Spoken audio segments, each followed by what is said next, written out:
नमस्कार बच्चों, कैसे हैं आप सब। आशा करती हूँ आप सभी अच्छे होंगे, स्वस्थ होंगे, खुश होंगे और अपनी पढ़ाई भी अच्छे से कर रहे होंगे। जैसा कि आप सभी जानते हैं, मैं हूँ आपकी हिंदी की अध्यापिका और मैं स्वागत करती हूँ आप सभी का आईसीटी वर्चुअल क्लासरूम में। और आज हम यहाँ पर एकत्रित हुए हैं पढ़ने के लिए क्लास 10th की हिंदी। क्लास 10th की हिंदी में हम यहाँ पर पढ़ रहे हैं हमारी कृतिका पाठ्य पुस्तिका भाग 2 का पाठ 2, जिसका नाम है साना साना हाथ जोड़ी और इसकी लेखिका है मधु कांकरिया जी।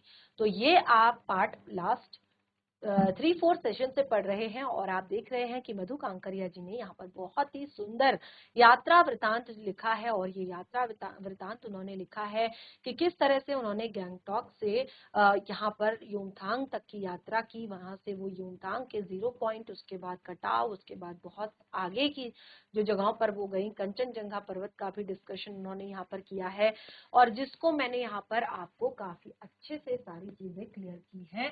लास्ट सेशन में हमने ये सारी चीजें अच्छे से यहाँ पर पढ़ी। तो देखिए किस तरह से हमने यहाँ पर सारी चीजों के बारे में पढ़ा, गैंगटॉक के बारे में पढ़ा, कंचनजंगा पर्वत के बारे में पढ़ा, युमथांग के बारे में पढ़ा और उसके बाद हमने लेखिका के द्वारा कटाव के विषय में बताई गई जो बातें हैं उनको पढ़ा। तो देखिए अभी तक हम कटाव तो नहीं पहुंचे हैं, लेखिका की क्या अनुभूतियां थी, कैसा लेखिका को फील हुआ और कैसे, देखिए यहाँ पर जो अगला आगे का जो पॉइंट है वो है प्रकृति के साथ खिलवाड़।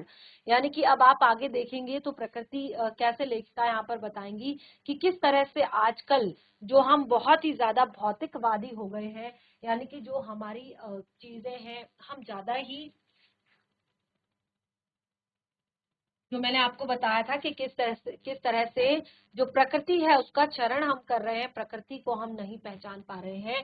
तो इसमें भौतिकवादी पीढ़ी अपनी आवश्यकताओं को पूरा करने के लिए प्रकृति का निर्मम ढंग से प्रयोग कर रही है। निर्मम ढंग से यानी कि जैसे मैंने आपको बताया कि हम अपनी आवश्यकताओं के लिए जंगल के जंगल काट रहे हैं, वहां पर हम उद्योग धंधे लगा रहे हैं, वहां पर हम प्लॉट काट रहे हैं, प्लॉटिंग कर रहे हैं, हम विद्यालय बना रहे हैं, वहां पर हम हॉस्पिटल्स बना रहे हैं, यानी कि हम नगर बसा दे रहे हैं जंगल के जंगल काट कर।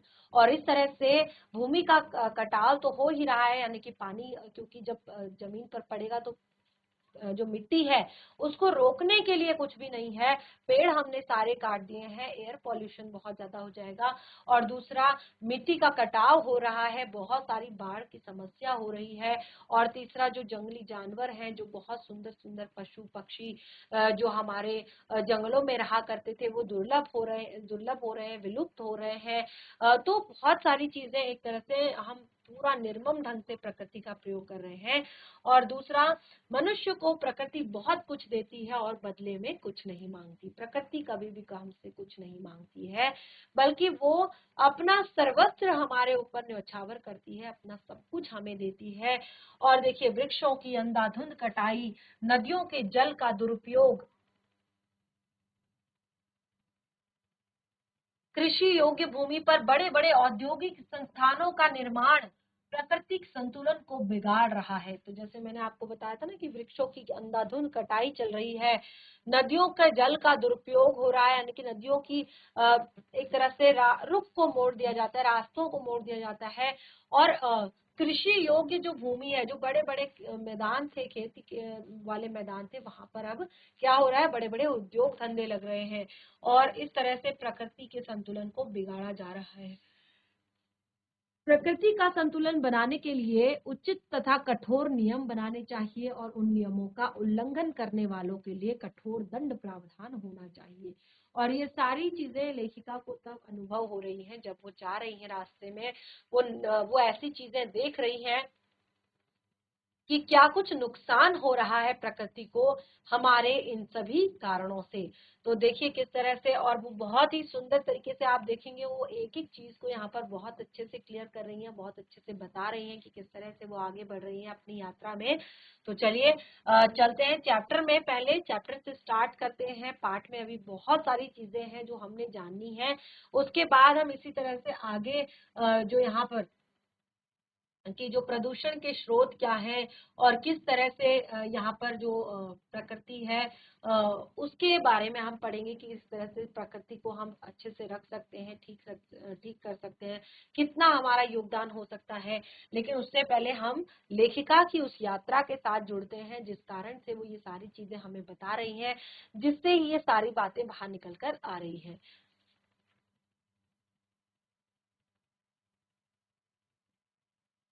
तो आपने देखा कि अब वो कहती हैं जब वो अंधेरा होने के लिए, क्योंकि अब वो युमथांग पहुंचने के लिए वहां पर थोड़ा सा जो रास्ता था वो रात्रि का समय था, तो उस टाइम पे उन्होंने वहां पर वो रुके।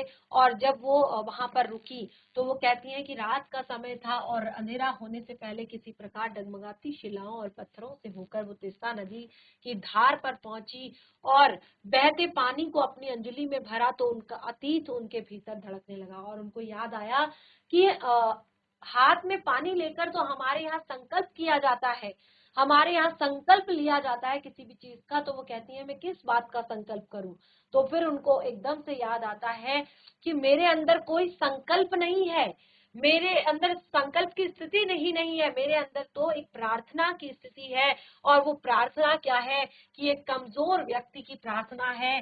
वो चाहता है कि जो भीतर का सारा हलाहल है, हलाहल यानी कि जितना भी विष है भीतर, जितना भी विष है, जितनी भी गंदी चीजें हैं, जितनी भी वासनाएं हैं, जितनी भी लालसाएं हैं, जितनी भी तामसिकताएं हैं, ये सब इस नदी में बह जाएं, इस बहती नदी की धारा में बह जाएं। रात धीरे धीरे गहराने लगी। हिमालय ने काला कंबल ओढ़ लिया। जितेन ने लकड़ी के बने खिलौने से उस छोटे से गेस्ट हाउस में गाने की तेज धुन जब अपने संगी साथियों के साथ नाचना शुरू किया, तो देखते देखते एक आदिम रात्रि की महक से परियों की कहानी सी मोहक वह रात महक उठी। मस्ती और मादकता का एक ऐसा संक्रमण संक्रमण यानी कि मिश्रण हुआ कि एक एक करके हम सभी सैलानी गोल घेरा बनाकर नाचने लगे। और मेरी 50 वर्षीय सहेली मणि, अब वो कहती है कि मेरी 50 वर्षीय सहेली जो मणि है वो तो कुमारियों को भी मात देते हुए, कुमारियों जैसे कि बिल्कुल जो जैसे लड़कियां होती है ना, जो अविवाहित जो लड़कियां होती है, कुमारियां जो होती हैं, बिल्कुल उनकी तरह वो नृत्य करते हुए, उनको भी मात देते हुए इतना जानदार नृत्य प्रस्तुत किया कि हम सब अवाक रहकर उसे देखते रह गए। कितना आनंद भरा था उसके भीतर। और देखिए जो नृत्य होता है ना, ये नृत्य हमेशा आनंद से ही आता है। हम जब खुश होते हैं, देखिए हम हर टाइम तो नहीं नाचते, है ना, हम किसी भी टाइम क्या नाचते हैं। और आपने देखा होगा कि जरूरी नहीं कि हम हमेशा फिल्म के गाने पर नाचे। कई लोग आपने देखा होगा कि जो भजन संध्या चल रही होती है, भजन चल रहे होते हैं, वहां पर भी वो नाचने लगते हैं और वो इतना अच्छा नाचते हैं, इतना अच्छा नाचते हैं कि हम कल्पना भी नहीं कर सकते कि उनको किसी फिल्मी सॉन्ग में डांस करना नहीं आता। ठीक है ना। क्यों नाचते हैं? क्योंकि वो है अंतर मन का आनंद, अंतर मन की खुशी। ये जो नृत्य होता है, जब मन मन जो है बिल्कुल प्रसन्न होता है, मन जब खुशी के मारे बिल्कुल हल्का हो जाता है, तो शरीर अपने आप नृत्य करने के लिए उठ जाता है। अपने आप जो हाथ होते हैं वो हवा में लहराने लगते हैं। तो यही है वो आनंद, यही है वो खुशी। देखिए हम किसी की शादी में जाते हैं, किसी के और आपने देखा होगा जितने भी क्लोज फ्रेंड्स होते हैं वो सबसे ज्यादा नाचते हैं, क्योंकि उनको अपने मित्र की शादी की या ऐसे फ्रेंड की शादी में जब जाते हैं तो देखा कैसे वो बहुत ज्यादा एक तरह से मुग्ध होकर नाचते हैं, बिल्कुल आनंद में नाचते हैं, क्योंकि कहते हैं कि ये हमारे लिए बहुत खुशी का पल है। ठीक है। यही खुशी जाहिर करने के लिए सब वहां पर क्या करते हैं, अपने अपने तरीके से वो नाचते हैं, नृत्य करते हैं। तो लेखिका कहती है कि एक 50 वर्षीय जो मेरी मित्र है मणि, वो कुमारियों की तरह जानदार नृत्य प्रस्तुत कर रही है, क्योंकि वो क्या है, उसके मन की खुशी है, उसके मन का आनंद है। तो देखिए ये जो ट्रिप है, मैंने आपको यही बताया कि जो इस तरह की ट्रिप होती है बहुत कुछ सिखाती भी है और साथ ही हमारे मन को, हमारे मस्तिष्क को थोड़ा सा रिलैक्स भी देती है। वरना हर हर दिन तो हम नहीं नाचते, हर बात पे कोई नहीं नाचता, लेकिन आपने देखा होगा कोई फंक्शन हो या कोई भी चीज हो, तो ये छोटी छोटी खुशियां हमें कभी भी नहीं छोड़नी चाहिए, इनको हमें सेलिब्रेट करना चाहिए। यहाँ पर हमें नाचना चाहिए, हंसना चाहिए, बोलना चाहिए, खेलना चाहिए, ताकि जो हमारा स्ट्रेस है, हमारा जो प्रेशर है, वो थोड़ा सा कम हो सके, हमें भीतर के आनंद का अनुभव हो सके, जिससे कि जीवन में आगे क्या हो, जीवन जीने की इच्छा जो है बनी रहे और जीवन में उत्साह जो है बना रहे। तो वो कहती है ये कहाँ से आता है इतना आनंद, कहाँ से आता है इतना आनंद। तो कहती है लायुंग की सुबह। अब वो लायुंग पहुंचे हुए हैं जहां से युमथांग कभी आगे है। तो वो कहती है लायुंग की सुबह जो है वो बेहद शांत और सुरम्य थी। तिस्ता नदी की शांत धारा के समान ही कल कल बहती हुई अधिकतर लोगों के जीविका का साधन पहाड़ी आलू, धान की खेती, दारू का व्यापार। सुबह मैं अकेली ही टहलने निकल गई थी। लेखिका कहती हैं कि जो एक बिल्कुल एक भोर थी, सुबह सुबह वो कहती है मैं अकेले ही निकल गई टहलने के लिए, और मैंने उम्मीद की थी कि मुझे यहाँ पर बर्फ मिलेगी। वो कहती है कि मैंने ये उम्मीद की थी, वो काफी दूर तक टहलने के लिए निकली। वो कहती है मैंने मन में उम्मीद की थी कि यहाँ पर बर्फ मिलेगी। अप्रैल की सुबह, अप्रैल की शुरुआती महीने में यहाँ पर एक बर्फ का कतरा भी नहीं था। यद्यपि हम सी लेवल यानी कि बिल्कुल जो समुद्र तल बोलते हैं ना, सी लेवल, समुद्र तल से जो स्तर होता है, सी लेवल से, वो कहती है कि 14,000 फीट की ऊंचाई पर थे। सी लेवल यानी कि समुद्र तल से, जिसको हम जो धरती का तल होता है समुद्र तल से 14,000 फीट की ऊंचाई पर थे। और वो कहते हैं मैं बर्फ देखने के लिए बेचैन थी, और उनकी जो लालसा थी वो बर्फ देखने की थी। और वो कहती हैं कि हम मैदान से आए हुए लोगों के लिए बर्फ से ढके पहाड़ किसी जन्नत से कम नहीं होते हैं। जो हम मैदान से आए हुए लोग होते हैं, हमारे लिए ये बर्फ से ढके हुए पहाड़ किसी जन्नत से कम नहीं होते हैं। तब वो कहती हैं वहीं पर घूमते हुए एक सिक्किमी नवयुवक ने मुझे बताया कि प्रदूषण के चलते स्नोफॉल लगातार कम हो रहा है। देखिए, अब यहाँ पर आगे हम जो आज हमने शुरुआत की थी टॉपिक की, तो उसमें मैंने बताया था कि किस तरह से जो ये पॉल्यूशन है, किस तरह से चीजों को यहाँ से हमारी पृथ्वी से कम कर रहा है, किस तरह से पृथ्वी के संतुलन को बिगाड़ रहा है। तो वो जो सिक्किमी युवक था, नवयुवक था, तो उसने बताया, जब लेखिका ने उससे बर्फ के बारे में पूछा, तो उसने बताया कि प्रदूषण के चलते लगातार स्नोफॉल कम होती जा रही है। पर यद्यपि यदि मैं कटाव चली जाऊं, तो देखिए कटाव के बारे में मैंने आपसे डिस्कस किया था, इसको भारत का स्विट्जरलैंड कहा जाता है। और वो कहता है कि यदि मैं कटाव चली जाऊं तो मुझे वहां शर्तिया बर्फ मिल जाएगी। कटाव यानी कि भारत का स्विट्जरलैंड। कटाव जो अभी तक टूरिस्ट स्पॉट नहीं बनने के कारण सुर्खियों में नहीं आया था, क्योंकि अभी तक वो टूरिस्ट स्पॉट बन नहीं पाया था। अभी तक वहां पर पहुंचना आम लोगों के लिए बहुत ही ज्यादा कठिन था, बहुत ही ज्यादा टफ था, और एक तरह से बहुत दूरी पर था।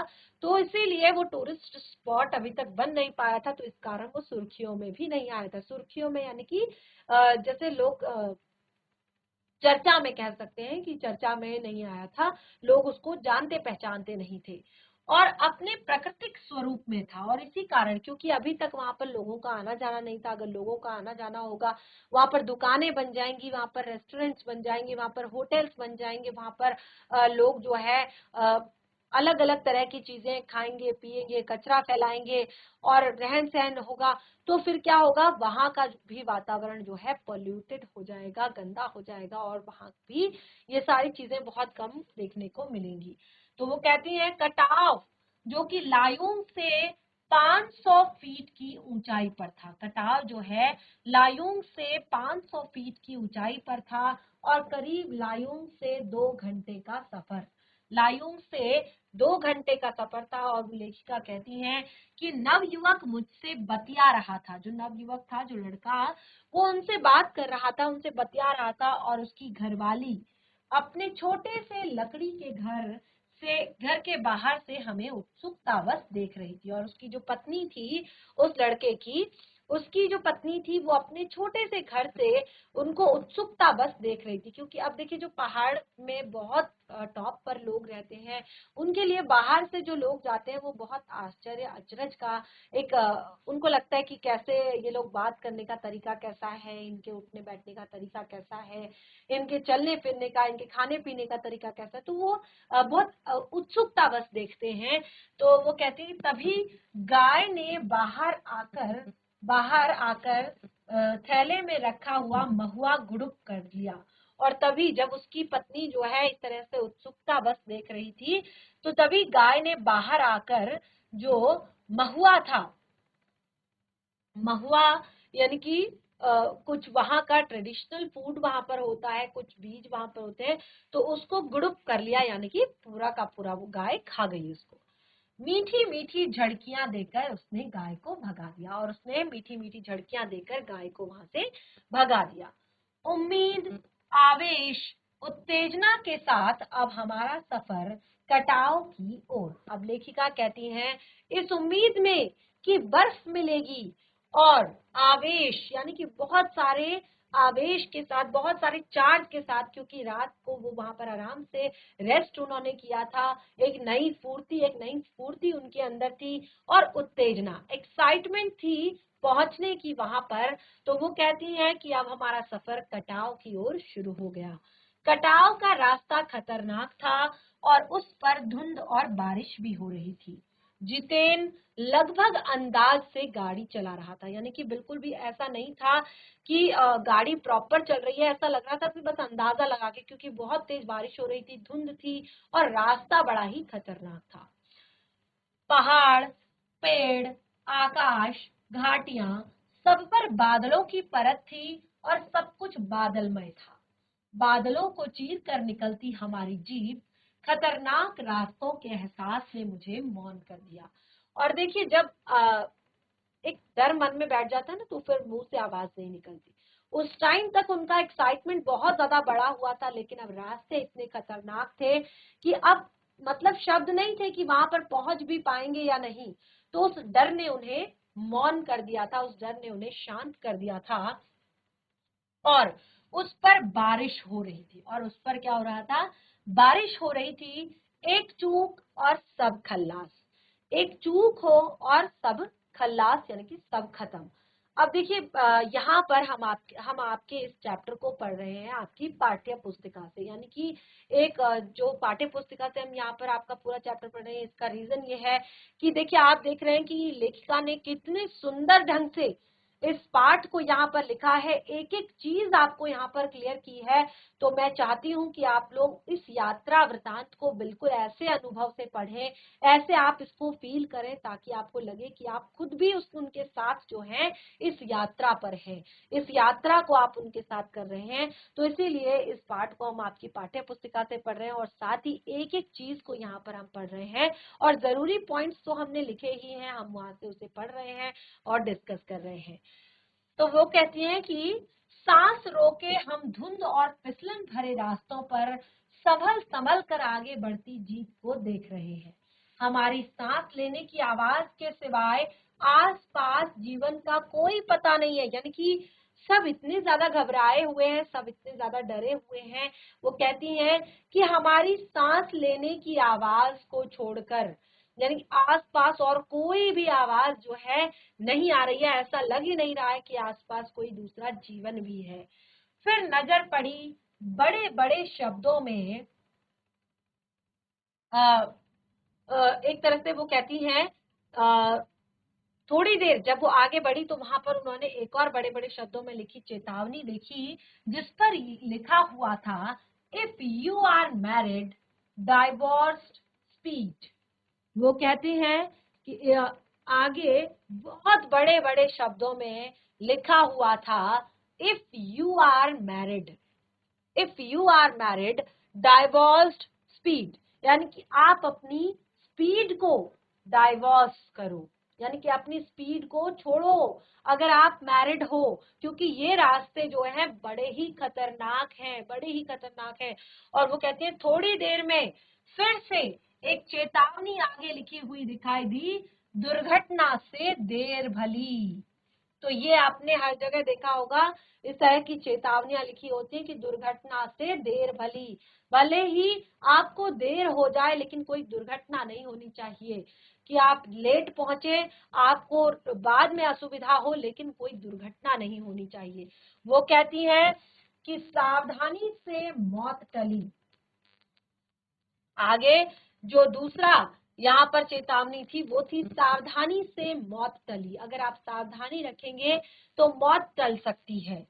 वो कहती है आगे करीब आधे रास्ते के बाद धुंध छटी, साथ ही सृष्टि और हमारे बीच का पहला सन्नाटा भी हटा। वो कहती हैं कि आगे जैसे ही वो थोड़ा सा धुंध हटी तो फिर वो कहती है इस सृष्टि और हमारे बीच जो एक सन्नाटा अभी तक बना हुआ था वो भी हटा, क्योंकि अभी तक जितेन भी बिल्कुल ध्यान पूर्वक गाड़ी चला रहा था, ध्यान केंद्रित करके गाड़ी चला रहा था। अब उसने उत्सुकता पूर्वक वो कहने लगा, उत्साहित होकर कहने लगा जितेन नार्गे कि कटाओ हिंदुस्तान का स्विट्जरलैंड है। क्या कहा उसने? कटाओ हिंदुस्तान का स्विट्जरलैंड है। तो वो कहती है मेरी सहेली स्विट्जरलैंड घूम आई थी, तो उसने तुरंत प्रतिवाद किया, क्योंकि उन्होंने, उनकी जो सहेली थी, उनकी जो फ्रेंड थी, वो स्विट्जरलैंड घूम के आ चुकी थी। तो उसने तुरंत नार्गे का जवाब दिया, कहा नहीं, स्विट्जरलैंड भी इतनी ऊंचाई पर नहीं है और ना ही इतना सुंदर है। तो क्योंकि वो स्विट्जरलैंड घूम के आई हुई थी तो उसने बताया कि नहीं, स्विट्जरलैंड इतनी ऊंचाई पर नहीं है और इतना खूबसूरत, इतना सुंदर भी नहीं है। वो कहती हैं हम कटाव के करीब आ रहे थे और क्योंकि दूर से ही बर्फ से ढके पहाड़ हमें दिखने लगे थे। यानी कि वो कहती हैं अब हम कटाव के करीब आ रहे थे और दूर से ही बर्फ से ढके हुए पहाड़ हमें दिखने लगे थे। वो कहती है पास में जो पर्वत थे वो आधे हरे आधे काले दिख रहे थे, लग रहा था जैसे किसी ने इन पहाड़ों पर पाउडर छिड़क दिया हो। तो वो कहती हैं जो पास में पहाड़ थे वो आधे हरे और आधे काले लग रहे थे, ऐसा लग रहा था पहाड़ों पर किसी ने व्हाइट कलर का पाउडर छिड़क दिया हो। और वो कहती हैं और कहीं पाउडर बची रह गई हो और कहीं बात धूप में बह गई हो। नार्गे ने उत्तेजित होकर कहा देखिए एकदम ताजा बर्फ है, लगता है रात में ही गिरी है यह बर्फ। जितेन जो है बहुत ज्यादा एक्साइटेड था, क्योंकि वो भी अपने यात्रियों को लेकर जा रहा था, तो वो एक गाइड भी था, तो उसकी ये ड्यूटी भी थी और साथ ही उसको अच्छा लग रहा था इस तरह से अपनी जगह के बारे में दूसरों के साथ बातें शेयर करना। तो वो भी बहुत ज्यादा एक्साइटेड था और बोला देखिए ये एकदम ताजा बर्फ है और लगता है कि रात में ही गिरी हुई है। और वो कहती है थोड़ा और आगे बढ़ने पर अब हमें पूरी तरह से बर्फ से ढके पहाड़ दिख रहे थे, साबुन के झाग की तरह सब और गिरी हुई बर्फ। मैं जीप की खिड़की से मुंडी निकाल निकाल कर दूर दूर तक देख रही थी, चांदी से चमकते पहाड़। और एक जितेन एकाएक यानी कि अचानक जितेन ने पूछा कैसा लग रहा है, क्योंकि वो बहुत ज्यादा एक्साइटेड थी और बहुत ज्यादा उत्साहित थी वो बर्फ से ढके हुए पहाड़ों को देखने के लिए। और उन्होंने जब उन्होंने इस तरह के लगातार बर्फ के पहाड़ देखने शुरू किए तो उन्होंने जीप से अपनी जो मुंडी है वो बाहर निकाली और और चांदी जैसे चमकते पहाड़ों को वो देखने लगी। और तभी जितेन ने अचानक पूछा कि कैसा लग रहा है, तो उन्होंने जवाब दिया राम रोछो, राम रोछो, यानी कि बहुत ही सुंदर लग रहा है, बहुत अच्छा लग रहा है, यानी कि उसी की भाषा में जो एक नेपाली जो भाषा वहां पर बोली जाती है।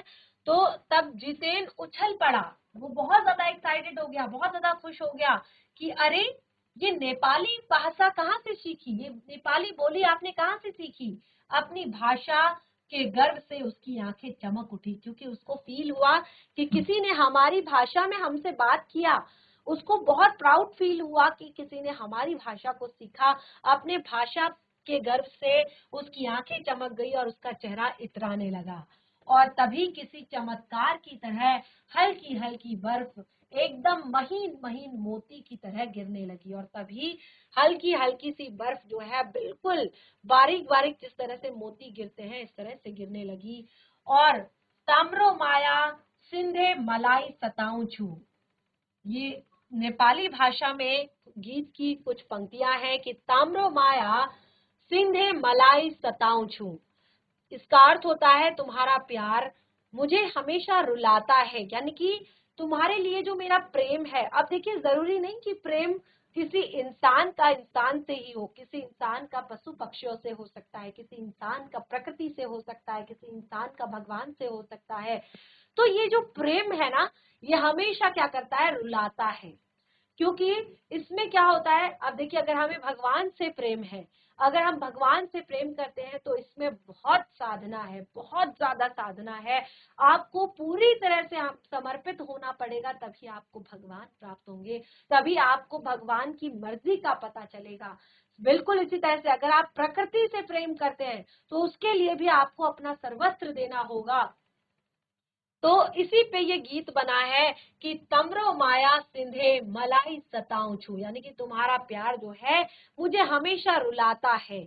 और चाहूं और बिखरी ये बर्फीली सुंदरता जितेन के मन पर भी थाप लगने लगी थी।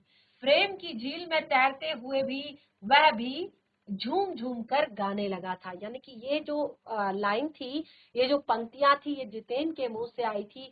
वो क्योंकि वो भी बहुत ज्यादा एक्साइटेड था इस तरह से, जब वो अपने आप एक तरह से कुछ लोगों को लेकर प्रकृति के इन नजारों को देख रहा था। तो वो कहती हैं, हम सब सैलानी जीप से बाहर उतरकर बर्फ पर कूदने लगे। ये बर्फ सर्वाधिक थी, घुटनों तक नरम नरम बर्फ थी। ऊपर आसमान और बर्फ से ढके पहाड़ एक हो रहे थे। कई सैलानी बर्फ पर लेटकर हर लम्हे की रंगत को कैमरे में कैद करने में लगे हुए थे। और जो जीप में बाकी लोग थे वो क्या कर रहे थे, वो बर्फ पर लेट लेट कर, आपने देखा होगा कि बर्फ पर लेट कर लोग फोटो वोटो खिंचवाते हैं। तो लेखिका कहती है कि इस तरह से वो हर क्षण की रंगत को, जो वो एंजॉय कर रहे हैं, जिस चीज को, जिस चीज का वो आनंद ले रहे हैं, वो उस क्षण को, हर एक क्षण को कैमरे में कैद कर लेना चाहते थे। और वो कर भी रहे थे इस तरह से। तो लेखिका कहती है कि मेरे पांव झन झन करने लगे, मन वृंदावन हो रहा था, भीतर जैसे देवता जाग गए थे। यानी कि बहुत ही सुंदर एक तरह से उस टाइम पे उनका मन हो गया था। वो कहती है ऐसा लग रहा था पांव में घुंघरू बांध दिए हैं किसी ने, और मन वृंदावन हो रहा है। आप वृंदावन में जाएंगे, आपको एक अलग ही तरह का फील वहां पर होता है। आपने देखा होगा बहुत सारे वीडियोस, रील्स में देखा होगा या वीडियोस देखा होगा कि आप जितने भी हमारे वृंदावन के जितने भी बड़े बड़े जो मंदिर हैं, वहां पर आपने देखा होगा किस तरह से विदेशी सैलानी जो हैं, विदेशी लोग जो हैं, वो बहुत बड़ी बड़ी तादाद में भगवान की प्रेम में मंत्र मुग्ध होकर नृत्य करते हैं। तो वो कहती हैं कि ये ऐसा लग रहा था जैसे वृंदावन में जो रास लीला होती है ना, तो उस टाइम पे ऐसा लग रहा है उनको कि उनके पैरों में घुंघरू बंध गए हैं और वो वृंदावन पहुंच गई, उनका मन वृंदावन हो रहा था। और ऐसा लग रहा था कि अंदर जो है भगवान जाग गए हो, देवता जाग गए हो।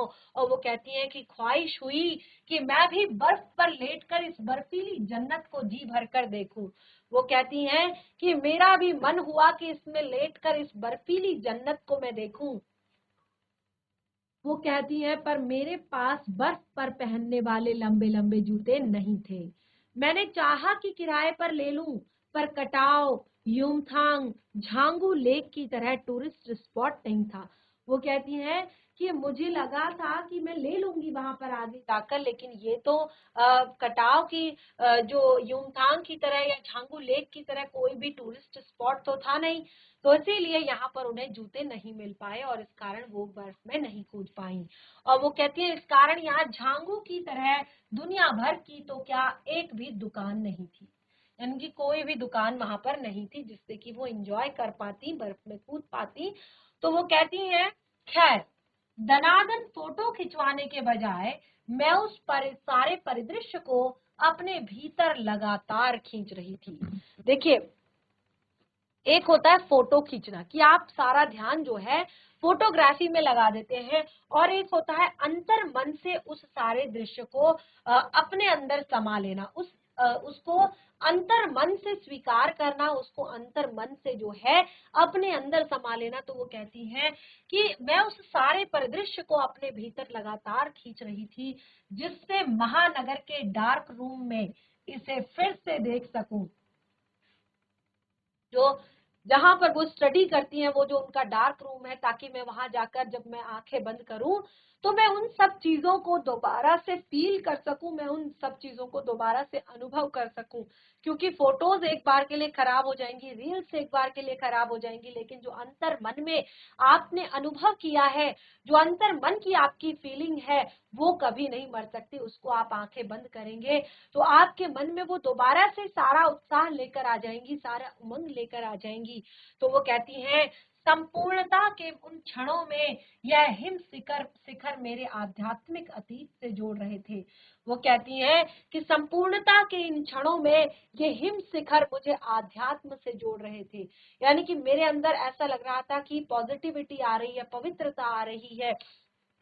और वो कहती हैं शायद ऐसी ही विभोर करने वाली दिव्यता के भीतर हमारे ऋषि मुनियों ने वेदों की रचना की होगी, यानी कि उस वो जो टाइम रहा होगा, ऐसी ही एक तरह से दिव्यता होगी, ऐसी ही सुंदरता होगी, उस टाइम पे ही शायद ये वेदों की रचना की गई होगी। वो कहती हैं जीवन सत्यों की खोज होगा, और सर्वे भवन्तु सुखिनः का महामंत्र उसी टाइम पाया होगा। ये जीवन सत्यों की खोज होगा, यानी कि जो सत्य उनको फील हुए होंगे उस टाइम पे, जो सत्य उन्होंने अनुभव किए होंगे, ये उसी की खोज होगा जीवन।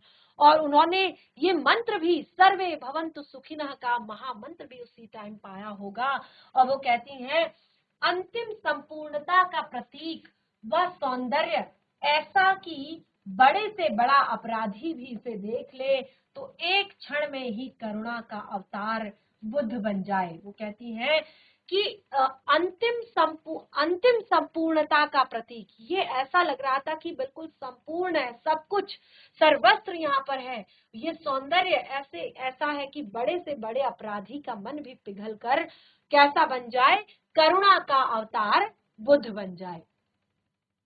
तो देखिए किस तरह से उन्होंने यहाँ पर बहुत ही सुंदर तरीके से अपने बर्फ को देखने का जो अनुभव है उसको लिखा है। और वो कहती हैं तभी दिमाग में कौंधा कि मिल्टन ने ईव की सुंदरता का वर्णन करते हुए लिखा है कि शैतान भी उसे देखकर ठगा सा रह जाता है और दूसरों का अमंगल करने की वृत्ति को भूल जाता है। तो वो कहती हैं मैंने मणि से पूछा क्या उसने पढ़ी है मिल्टन की वह कविता। तो वो कहती तुरंत जो मिल्टन की कविता है वो उनके दिमाग में आती है। और ये बिल्कुल उन्होंने जिस तरह का लिखा है, जो ईव थी उसकी सुंदरता का वर्णन करते हुए लिखा है कि उसको देखकर जो शैतान होता है वो भी ठगा सा रह जाता है, यानी कि उसकी माया से मोहित हो जाता है, उसकी खूबसूरती पर मोहित हो जाता है। और बिल्कुल ऐसा लगता है कि जैसे वो दूसरों के अमंगल करने की जो इच्छा वृत्ति उसके मन में थी वो भूल जाता है। और वो कहती है मैंने अपनी मित्र से पूछा पर मणि पर उस समय किसी दूसरे ही सवाल से जूझ रही थी। वो कहती है कि जब मैंने मणि से ये चीजें पूछी तो उस टाइम पे मणि जो है वो किसी दूसरे ही सवाल से जूझ रही थी और एकाएक दार्शनिकों की तरह कहने लगी। वो कहती है कि उस टाइम पे उसके मन में भी बहुत एक बड़ी बात चल रही थी, जैसे बहुत बड़े दार्शनिक कहते हैं। तो वो कहती है एकाएक यानी कि अचानक से वो दार्शनिकों की तरह कहने लगी कि ये हिम शिखर जल स्तंभ है पूरी एशिया की। देखिए कितनी बड़ी बात उसने कही कि ये हिम शिखर जल स्तंभ है पूरी एशिया के। देखो प्रकृति भी किसी नायाब ढंग से कैसे नायाब ढंग से इंतजाम करती है। सर्दियों में बर्फ के रूप में जल संग्रह कर लेती है और गर्मियों में पानी के लिए जब त्राही त्राही मचती है तो यही बर्फ शिलाएं पिघल पिघल कर जलधारा बनकर हमारे सूखे कंठों को तरावट पहुंचाती है। कितनी अद्भुत व्यवस्था है ये जल संचय की। तो देखिए प्रकृति के बारे में तो जब से हमारा ये चैप्टर स्टार्ट हुआ है तब से मैं आपको बता रही हूँ कि प्रकृति जो है वो हमारा बहुत अच्छे से इंतजाम करके रखती है। और कितनी बड़ी बात यहाँ पर मणि ने कही कि प्रकृति के ये जल स्तंभ है, कि जिस तरह से प्रकृति किस तरह से एक नायाब इंतजाम करके रखती है।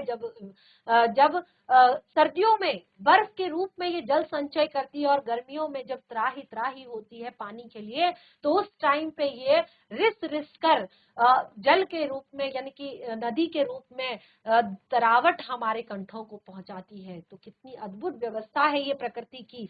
तो इस तरह से चैप्टर का बहुत ही महत्वपूर्ण पार्ट हमने आज यहाँ पर कंप्लीट कर लिया है। बहुत ही ज्यादा इंटरेस्टिंग चैप्टर था। इसके बाद भी आगे बहुत और चीजें हैं इस पार्ट में पढ़ने के लिए, यानी कि आगे प्रकृति का जो ऋण है हमारे ऊपर उसके बारे में बताया है। और उसके बाद आगे जो दूसरी जगह पर वो जाते हैं बर्फ देखने के लिए, वहां के विषय में बताया है। तो इस तरह से बहुत ही अच्छा जो एक लास्ट का पार्ट है इस टॉपिक का, जिसको हम कंटिन्यू करेंगे अपने नेक्स्ट सेशन में। आज जो कुछ भी पढ़ा है उसे अगर रिवाइज करेंगे घर पर एक बार अच्छे से पढ़ेंगे तो ज्यादा इंटरेस्ट आएगा। कोई भी डाउट चैप्टर से होता है तो उसे नेक्स्ट सेशन में क्लियर करें। तब तक के लिए धन्यवाद। आपका दिन शुभ हो।